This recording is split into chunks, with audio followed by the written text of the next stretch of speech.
Bonjour, bienvenue dans cette nouvelle vidéo de Risae.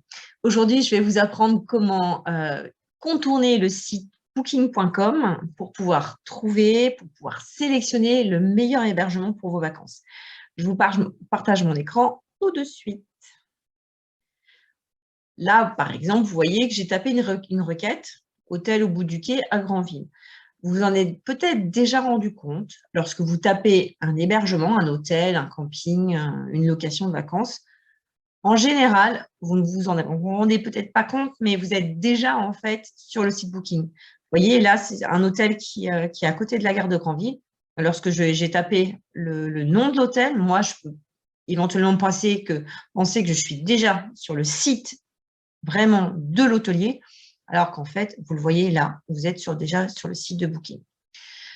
Donc, c'est vrai que parfois, ça demande un petit peu de recherche. Il faut pouvoir descendre un petit peu dans la page et là, vous avez le site du professionnel en tant que tel. Donc, pourquoi Booking arrive toujours tout en haut des requêtes ou en première requête? C'est parce qu'en fait, il achète des mots-clés à Google et aux autres moteurs de recherche, aux autres navigateurs, pour pouvoir être classé en tête de liste. Donc, souvent, en fait, on croit arriver sur le site du professionnel, on n'y est pas. Donc, comment contourner ça? Eh bien, moi, j'ai envie de dire, on va directement sur le site de Booking et je vais vous montrer comment, là, pour le coup, utiliser ce site qui est vraiment pratique, qui est bien réalisé, et comment le contourner pour que vous puissiez ensuite réserver auprès de l'hôtelier en ayant déjà toutes les données en main. Donc là, on arrive sur le site de Booking. Donc, il faut savoir que Booking.com, c'est ce qu'on appelle dans le jargon hôtelier un OTA, c'est une agence en fait de réservation en ligne. Donc, je suis une ancienne hôtelière. Si vous avez suivi un petit peu mon parcours, vous savez que j'ai travaillé presque 25 ans dans l'hôtellerie, donc c'est un sujet que je connais plutôt bien. Donc, lorsqu'on est sur Booking, vous allez pouvoir taper votre destination. Donc là, imaginons que je souhaite aller, par exemple, sur l'île de Ré. Alors, on va taper, j'ai envie d'aller à Saint-Martin-de-Ré. Donc là, tout de suite, il faut aller sélectionner vraiment la localisation que vous donne Booking. Parce que sinon, si vous validez sans passer par là, ça ne marchera pas. Ensuite, vous avez déjà vos dates de vacances. Vous savez que vous voulez aller sur l'île de Ré du 13. Donc ça, c'est votre date d'arrivée. Donc, vous voyez tout de suite, il vous la positionne jusqu'au 14. 2 adultes, ça, on va le laisser tel quel. Et on fait rechercher. Donc, en fait, Booking, vous allez l'utiliser comme si c'était un gros moteur de recherche pour pouvoir avoir votre sélection d'hébergement, comme si c'était les pages jaunes que vous utilisiez avant. Et là, vous allez avoir un classement. Donc là, on a demandé Saint-Martin-de-Ré, donc c'est une commune de l'île de Ré. Et vous voyez, voilà, la sélection que vous fait Booking. Donc là, ce qu'il faut bien comprendre, c'est que là, c'est les seuls hébergements qu'ils ont trouvés sur cette ville, sur cette commune-là. Il y en a plusieurs, mais peut-être qu'ils ne sont plus disponibles. Donc là, vous voyez bien, on est à 1 km de la plage, 850 mètres de la plage. On vous donne un petit peu la localisation. Et vous voyez les tarifs qui s'affichent sur le côté. Vous avez aussi une autre information, le nombre d'étoiles. Et vous avez ce qu'on appelle la note de Booking. Donc, la note, c'est la note des clients.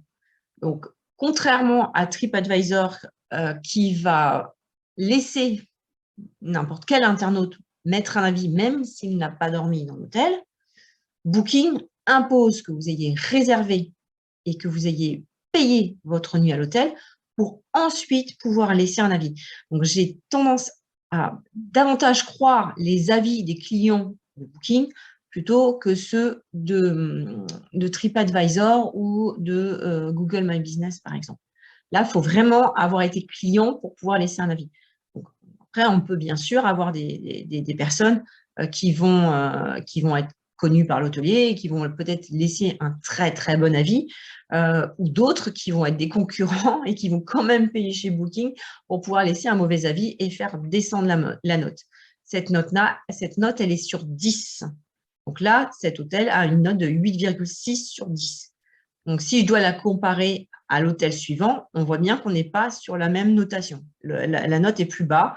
On a pourtant affaire au même nombre d'étoiles. Et vous voyez que les tarifs sont à peu près équivalents.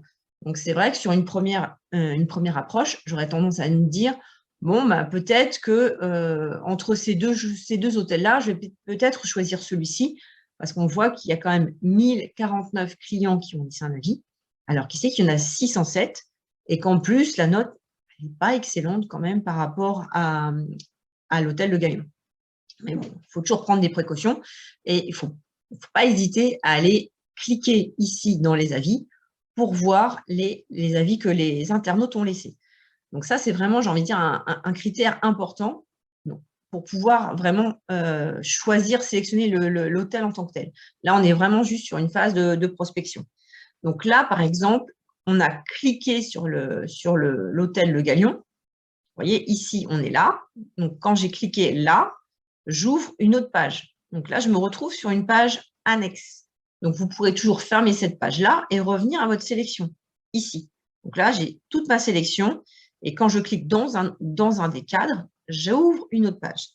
Donc là, l'avantage, c'est que vous avez la fiche de l'hôtel. Donc, vous avez son adresse. Vous avez des photos. Vous voyez, ça vous donne déjà une petite idée. Puis, on voit qu'effectivement, il y a une petite vue sur la mer. Si vous voulez vérifier, et ça, c'est vraiment un conseil que je vous donne, vérifier l'emplacement sur la carte. Donc là, l'île de Ré, on a envie de dire, ce n'est pas très, très étendu. Mais si vous allez, par exemple, à Paris, si vous voulez vraiment savoir où se situe votre hôtel, moi, je vous conseille de cliquer sur la carte et Booking va vous mettre un petit point de localisation par rapport aux autres qui sera un peu plus gros. Vous voyez, là, on est bien sur l'hôtel Le Galion. Il suffit de passer le curseur de la souris pour le voir. Donc, vous voyez, tout à l'heure, on se disait, tiens, il n'y a que 4 hôtels sur Saint-Martin qui sont référencés sur Booking pour l'instant, ou en tout cas qui ont des disponibilités. Et vous voyez ici, c'est tous les autres établissements qui sont sur Saint-Martin-de-Ré, parce que ça va jusque-là. Donc là, on a en fait peut-être des locations, des chambres d'hôtes. Là, on n'est quasiment que sur des chambres d'hôtes. Là, c'est un appartement. Les locations de vacances, appartement, la maison d'hôte douce, encore une chambre d'hôte. Le Clos Saint-Martin, ça, c'est un hôtel. Là, on est sur du studio. Et là, par contre, on est aussi studio. Et après, on va retrouver des hôtels. Donc, notre hôtel, celui qui nous intéresse là tout de suite dans cet exercice-là, il est situé ici. Donc, il est vraiment en plein centre de Saint-Martin-de-Ré. Là, si vous connaissez un petit peu l'île de Ré, là, on a le clocher. On est tout autour du port. On est quand même très, très bien placé. Donc, une fois qu'on a fini ça, on ferme ici la petite croix pour revenir sur la fiche de l'établissement. On peut faire un petit check, une petite vérification de toutes les photos. On a ici les principales caractéristiques. Alors, il y a une connexion Wi-Fi, on accepte les animaux, si vous avez besoin de ce genre de renseignements-là. On a un petit descriptif de l'hôtel.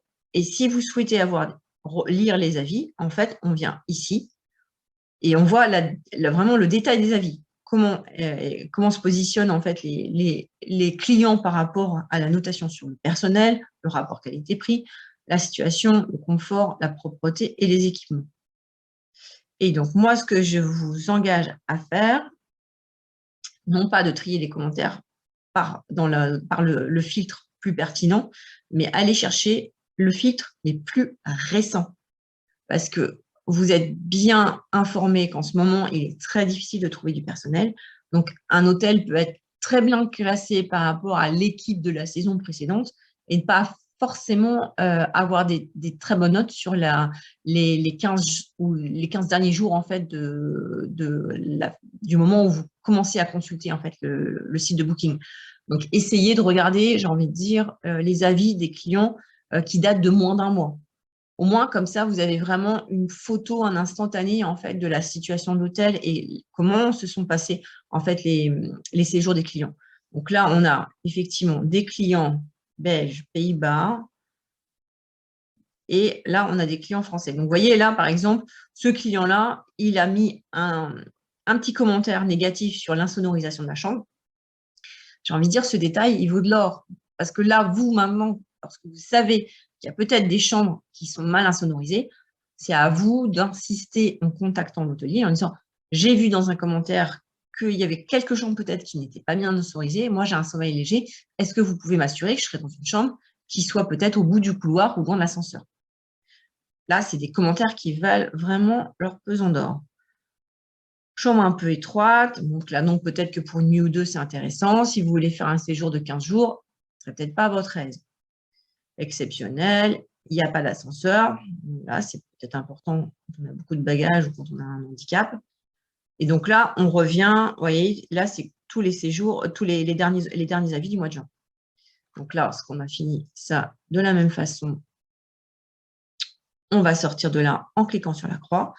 Et on revient donc là sur la partie de la fiche de l'établissement. Donc là, ça vous permet de voir toutes les photos, d'avoir un petit peu plus d'informations. Là, par exemple, on sait qu'on a un parking en plus. Et là, vous arrivez sur la partie des tarifs. Donc, il faut bien les observer parce que chaque détail est important. Là, on a une chambre qui est vue sur jardin, qui est à 158 €. Là, on a une chambre qui est à 178 €. On se dit 20 €, c'est quoi quelle est la différence pour ces 20 € de plus? Eh bien, vous le voyez là, il y a une chambre un petit peu plus spacieuse. On a 3 mètres carrés de plus. Donc, c'est vrai que si vous restez juste une nuit, peut-être que ces 3 mètres carrés-là ne sont pas importants pour vous et que vous irez plutôt sur ce type de chambre-là. Là, vous voyez que Booking vous propose en fait de pouvoir annuler jusqu'au 5 juillet. Rappelez-vous, moi j'ai mis la date du 13 juillet pour mon séjour. Donc, je peux annuler ma chambre gratuitement, sans frais, jusqu'à une semaine avant, donc un peu plus d'une semaine avant. Donc, c'est quand même plutôt pas mal. Là, il vous prévient qu'il y a plutôt beaucoup d'hébergements. Donc ça, je peux vous prévenir, vous donner cette astuce-là en tant qu'ancienne hôtelière. Ça, en général, c'est vraiment du bluff. Si vous appelez l'hôtelier, il est fort probable que vous ayez encore des chambres. Mais l'hôtelier va donner un certain stock de chambres à Booking. Pourquoi? Parce qu'il faut savoir que Booking prend entre 15 et 17 % de commission sur le prix d'une chambre. Donc là, quand vous voyez des chambres à 158 €, je vous laisse imaginer la somme que va payer l'hôtelier à Booking, entre guillemets, pour le remercier de lui avoir trouvé un client. Donc, c'est vrai que les hôteliers ont de plus en plus de difficultés à exister sans Booking, puisque Booking a carrément le monopole en termes de référencement hôtelier. Donc, forcément, vous pouvez vous douter que dans ce prix-là, il y a une partie qui est, en fait, va être rétribuée à Booking. Et donc, quelque part, vous payez la chambre un petit peu plus cher parce que vous allez la réserver sur Booking. Donc, ça, c'est pour pouvoir après vous donner les petits conseils à la fin de cette vidéo. Donc là, ensuite, vous pouvez descendre et voir les différents types d'hébergement. Donc là, par exemple, là, je ne sais pas pourquoi, on a une chambre double avec vue mer au premier étage qui est au même prix que la chambre vue sur parc.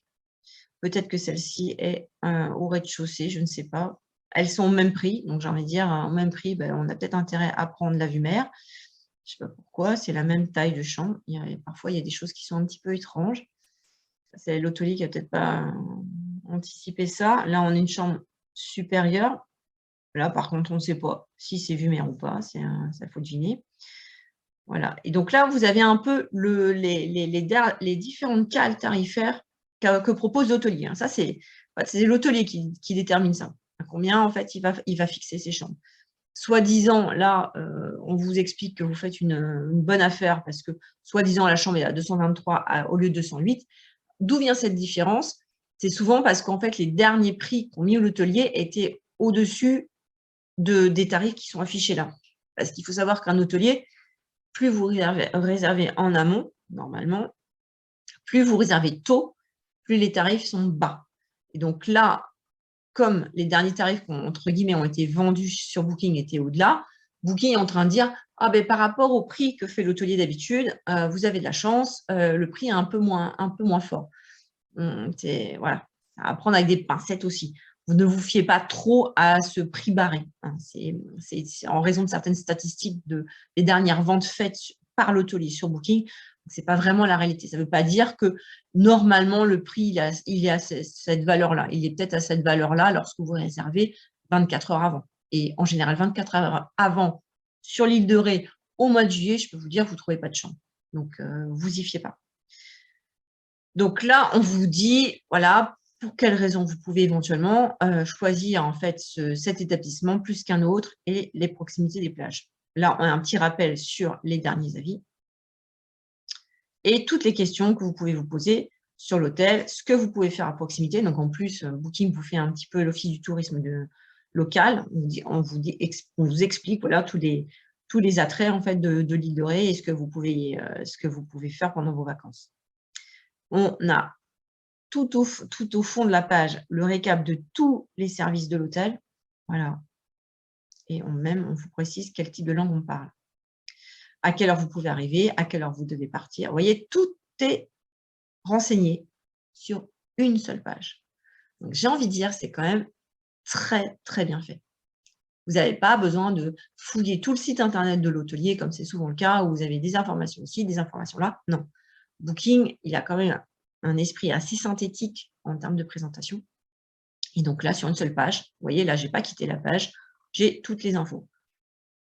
Voilà, là, toute la partie touristique, les questions, les avis des clients, pourquoi il faut choisir cet hôtel-là, les tarifs, le descriptif des chambres. Bon, après, voilà, si je veux savoir pourquoi cette chambre-là, elle est particulière, j'ai juste à cliquer dessus.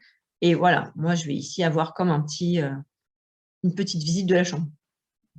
Malgré tout, elle est quand même assez sympa. Voilà. Et toujours, on ferme avec la petite croix pour revenir à la page principale. Donc là, j'ai déjà regardé cette page-là. Bon, l'hôtel a l'air sympa. Ouais, pourquoi pas. Je veux revenir à ma sélection. Donc, vous vous rappelez, ici, j'ai ouvert une page complémentaire. Si je veux revenir à ma sélection, je peux fermer cette page-là, parce que moi, je l'ai consultée. L'hôtel me semble peut-être bien placé, mais voilà, j'ai envie de voir ce qui se passe ailleurs. Pourquoi, par exemple, quand même, il y a 5 € de moins, est-ce que j'ai intérêt d'aller sur l'hôtel du port? Si je veux faire pareil, je continue, je fais ma sélection. Et ainsi de suite, je vais chercher les différents types d'hébergement. Voilà, si on a vraiment les moyens, on peut aller jusqu'à l'hôtel de Touras. Là, je voulais vous montrer les filtres qui peuvent vous permettre de faire une sélection plus rapide. Là, vous avez vu, j'ai sélectionné l'île de Ré. Mais là, si je mets Paris, voilà, j'étais sur 4 établissements. Donc là, je fais la même sélection, je viens du 13 au 14 juillet, mais là, au lieu d'aller sur l'île de Ré, je vais à Paris. Je fais rechercher. Voilà. Au lieu de 4 hôtels, forcément, Paris, capitale, j'en trouve 1526 qui correspondent à ma demande du 13 au 14 juillet. Et c'est là où les filtres de Booking vont être très, très utiles. Pourquoi? Vous voyez, tous ces petits encadrements sur la gauche vont vous aider en fait à sélectionner, à faire comme un entonnoir pour trouver une sélection la plus précise et la plus pointue possible. Parce que l'idée d'utiliser, de contourner Booking, c'est vraiment d'utiliser les filtres de recherche qui sont vraiment, vraiment très bien faits. Imaginons, moi, j'ai un budget, allez, entre 50 et 100 €. Je ne veux pas dépenser plus pour une nuit d'hôtel. Donc là, au lieu de 1526 hôtels, déjà, je n'ai plus que 40. Mais il y a quand même 40 hôtels. Je ne vais pas quand même faire les 40 fiches d'hôtel afin de trouver l'hôtel qui me correspond le mieux. Qu'est-ce que je continue à faire? Moi, j'ai envie d'avoir des hôtels, entre guillemets, qui ont un bon commentaire client, c'est-à-dire dont la note client est comprise entre 8 et 10. Ce qui va donc enlever toute une partie des hôtels qui ont peut-être une mauvaise note parce que la propreté n'est pas au rendez-vous, parce que le rapport qualité-prix n'est pas là, par exemple. Donc là, je vais sélectionner les hôtels avec 8 et plus. Et là, ils nous disent « Attention, j'ai plus qu'un établissement trouvé. » Et en plus, c'est une auberge de jeunesse, donc ça ne me correspond pas. Donc là, pour le coup, le critère, il a été trop fort. Donc, je vais le retirer pour revoir ma sélection. Et là, ensuite, je peux demander, par exemple, moins de 3 km du centre de Paris. Donc, ça veut dire qu'en fait, sur les 35 hôtels que Booking a sélectionnés, qui sont disponibles, ouverts à la vente, j'en ai quand même une partie qui sont certainement très loin du centre. Donc là, j'ai envie de dire, non, non, moi, je veux être quand même proche du centre de Paris. Je n'ai pas envie de prendre le RER pour aller me promener. Et là, on commence déjà à avoir un autre type de sélection. Et là, vous voyez effectivement 11e arrondissement où on se situe. Pourquoi? Parce que j'ai demandé quand même un tarif qui est quand même assez compétitif. Hein. Une chambre à moins de 100 € sur Paris la veille du 14 juillet. Vous voyez, pas grand choix. Mais voilà, on peut quand même trouver. Et donc là, on est sur du 2 étoiles et vous voyez que les notes clients ne sont pas toujours très bonnes. Mais on peut quand même aller sélectionner un hôtel dont la note serait peut-être plus proche de 6 ou 7. Voilà, le Oops Latin Quarter by Ifofostel. Ifofostel, je ne sais pas. Bon, mais la note est quand même pas très mal, mais on voit, c'est des dortoirs. Hein. C'est plutôt du style auberge de jeunesse. Voilà. Donc là, ça vous permet déjà de voir un petit peu que si vous souhaitez réserver sur Paris, il ne faut pas trop traîner parce que là, il n'y a quand même pas beaucoup de choix, ce qui est quand même assez étonnant.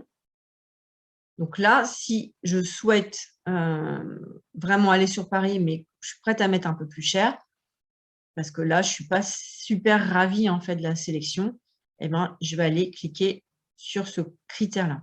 Donc, je suis prêt à mettre presque un peu plus de 100 €. Et là, on va voir si mon critère avec mon 8 et plus va passer. Donc là, vous voyez, il faut mettre un petit peu plus cher. Et là, j'ai quand même 19 établissements où je vais tourner voilà, sur des notes qui, là, sont quand même assez sympas. Hein, 8,2, on est déjà sur des bons établissements. Même si on voit que la déco, ce n'est pas encore très charming, mais bon, voilà. Quand même des choses assez sympas. Bon, là, on est dans le 9e, hein, c'est quand même des quartiers qui sont pas mal. Kyriade, des choses assez chouettes. Mais il faut mettre un petit peu plus.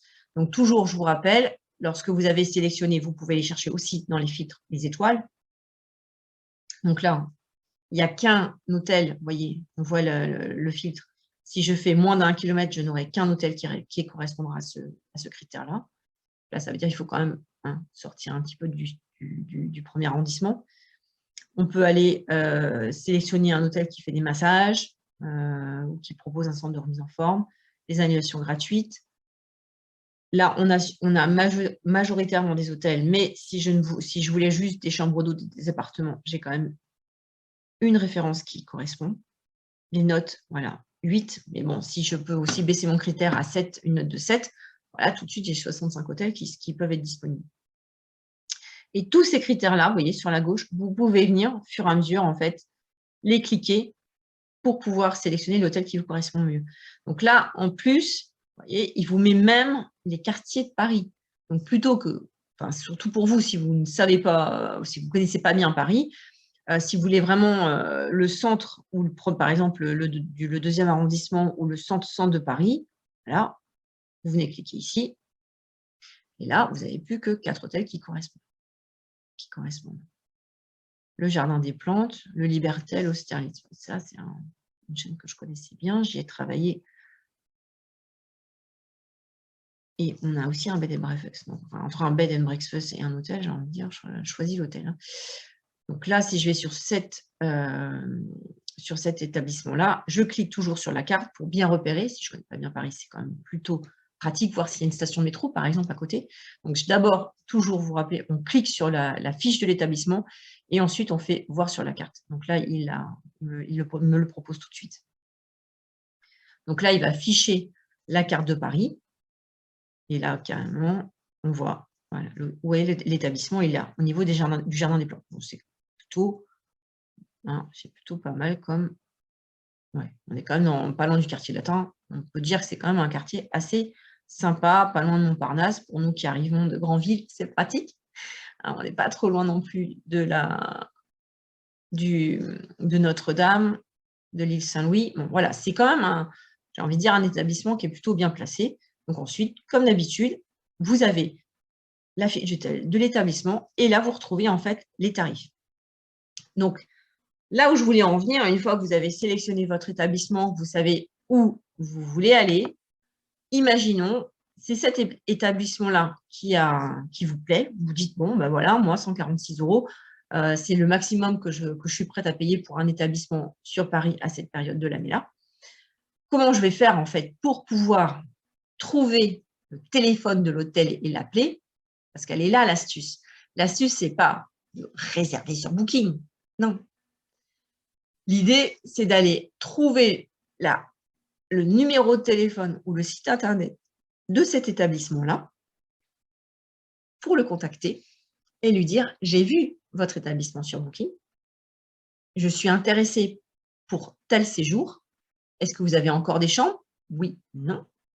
Et ensuite, vous essayez d'argumenter en disant: «Bah, je sais que vous payez un peu plus cher si je passe chez Booking. Moi, j'ai envie de vous faire travailler vous directement et pas ce site-là. Qu'est-ce que vous me feriez comme condition?»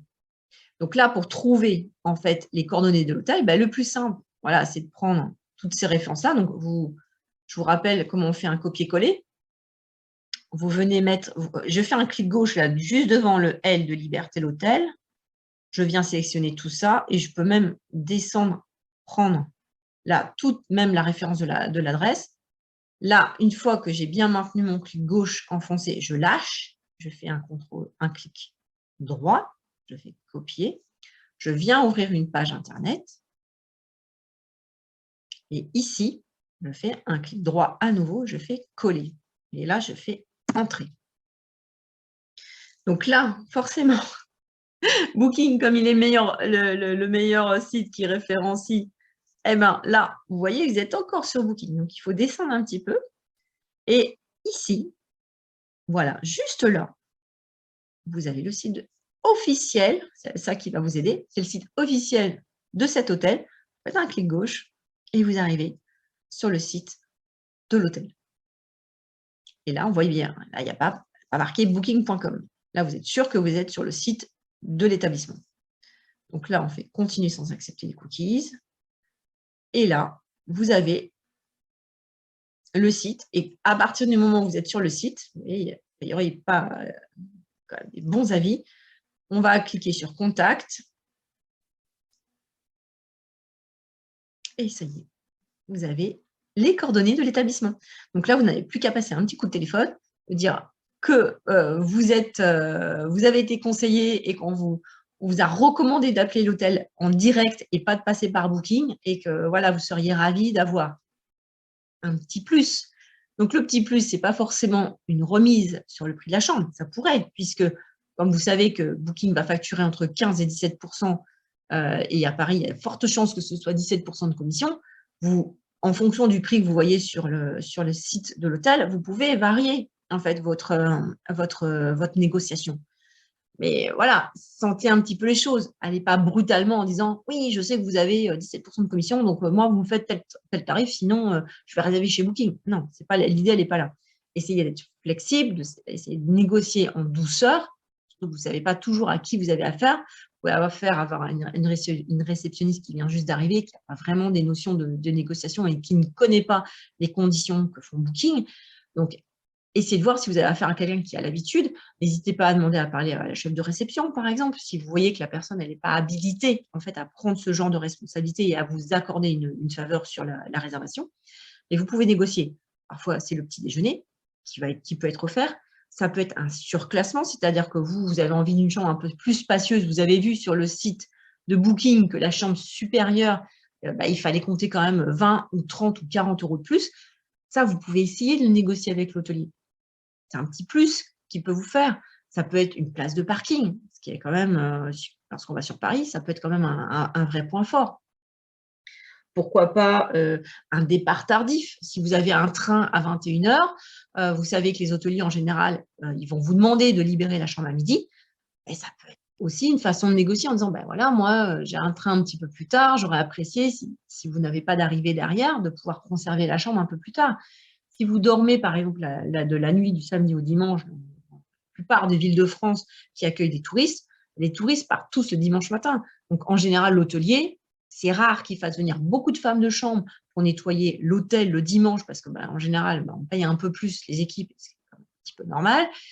Donc ce que fait l'hôtelier, c'est qu'en général, il bloque les chambres et il les fait nettoyer que le lundi.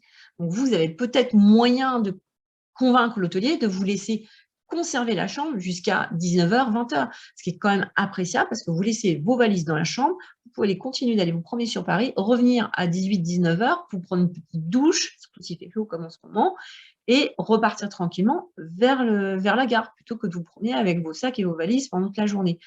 Ça peut être un petit plus pour vous et ça coûte rien en général à l'hôtelier si la chambre n'est pas relouée le soir même. Il y a certains hôtels qui ont aussi parfois des accès piscine ou des accès de centres de remise en forme qui sont souvent payants. Ça peut être aussi un axe de négociation. Donc, tous ces petits plus-là, ça permet de laisser l'hôtelier, entre guillemets, choisir ce qui va un peu moins le pénaliser. Parce que bon, c'est vrai que c'est jamais facile d'avoir quelqu'un au téléphone qui lui demande de faire un tarif alors que bon, c'est des périodes qui peuvent être très chargées. Là, on parle du mois de juillet. On sait qu'en France, il va y avoir quand même peut-être beaucoup de Français qui vont rester sur le territoire national cet été. Bon, voilà, les prix des séjours avec l'avion sont quand même assez élevés. On va peut-être regarder à 2 fois avant de faire des gros trajets en route. J'ai entendu que la SNCF enregistrait des ventes records sur les billets de train, donc il y a peut-être des trains qui sont déjà complets. Donc, on va peut-être essayer de se recentrer peut-être à 200-300 km de notre domicile. Donc, il va y avoir une forte demande sur la France, ça c'est certain. Donc, voilà, et soyez souples, soyez flexibles, mais essayez vraiment cette petite astuce-là. Vous réservez d'abord, vous vérifiez d'abord, pardon, vous vérifiez où vous voulez aller. Vous choisissez votre destination, vous faites votre sélection avec les notes clients, avec les tarifs, avec la localisation, avec les petits plus que va proposer l'hôtel. Ensuite, vous récupérez, je rappelle, on fait un clic gauche, on maintient le clic gauche appuyé, on surligne tout en bleu, on fait un clic droit, on copie et on vient recopier dans une autre page internet. Un clic droit pour faire coller, voilà. Et là, vous venez chercher le téléphone. Là, vous l'avez même sur la fiche Google My Business, encore plus rapide. Vous voyez, ça, c'est des fiches Google My Business. Et là, vous savez que vous allez faire directement à l'établissement hôtelier. Voilà, ici. Et là, vous avez le téléphone. Donc, c'est vrai que cette petite astuce que je voulais vous partager, voilà, c'est quelque chose que j'ai hérité de mon passé d'hôtelière. Donc, ça peut vraiment être un plus pour vous, c'est d'utiliser ces fameuses agences en ligne. Hein. J'ai cité Booking, mais il y en a d'autres, il y a Hotel.com, il y a Trivago, il y a pas mal d'agences qui existent, qui sont, entre guillemets, les intermédiaires pour les hôteliers. Voilà, utilisez ces agences-là, c'est quand même un atout pour vous parce que leurs sites sont vraiment bien faits. Ça vous fait gagner beaucoup de temps dans la sélection de vos hôtels ou de vos appartements ou vos chambres d'hôtes, hein, parce qu'en fait, il y en a quand même beaucoup maintenant sur Booking qui ont des hébergements un peu plus insolites que l'hôtel traditionnel. Faites votre sélection sur Booking. Utilisez les filtres, comme je vous ai montré, pour pouvoir sélectionner l'hôtel qui correspond le plus à ce dont vous avez envie. Et ensuite, s'il vous plaît, appelez l'hôtelier en direct et essayez de négocier tous les petits plus dont je vous ai parlé. Je vous remercie beaucoup de me suivre et je sais que vous êtes de plus en plus nombreux, donc ça me touche beaucoup, ça me fait vraiment plaisir. Donc, n'hésitez pas à vous abonner à la chaîne. Tout en bas, sur la droite, vous avez un petit bouton rouge « S'abonner ». Ça vous permettra en fait d'être informé des prochaines vidéos qui vont sortir.